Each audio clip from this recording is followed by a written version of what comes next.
Hello বন্ধুরা, good evening. আর চলে আসলাম তোমাদের সাথে একটা মিনি ব্লগ শেয়ার করার জন্য। দেখো সন্ধ্যাবেলা তাড়াতাড়ি করে রেডি সেডি হয়ে আজকে একটু বেরোবো, যেহেতু ও আজকে ছুটিতে আছে সেই জন্য ভাবলাম একটু সন্ধ্যাবেলা ঘুরে আসি। তার জন্য দেখো টুক করে রেডি হয়ে নিলাম, আর সিম্পল একটু মেকআপ করে লিপস্টিক করে হালকা একটু কানের দুল আর করে রেডি হয়ে গেছে। তারপর আমি বেরিয়ে গেছি, ও আসে আমাকে নিতে।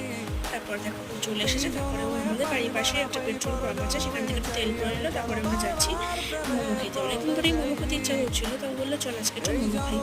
তারপরে দুজনে মিলে চলে গেলাম আমাদের এখানকার অথেন্টিকের মোমো খেতে, সেটা খুবই ভালো, সেজন্য চলে গেলাম একটু মোমো খেতে। অনেকদিন পর আজকে মোমোটা খেলাম, সত্যি খুবই ভালো লাগলো। আর দেখবে কোনো জিনিস অনেকদিন পর খেলে না, সেটা টেস্টের জন্য দ্বিগুণ বেড়ে যায়। তারপর গরম গরম মোমো খেতে গিয়ে তো আমার জিভটা আজকে পুড়েই গেল।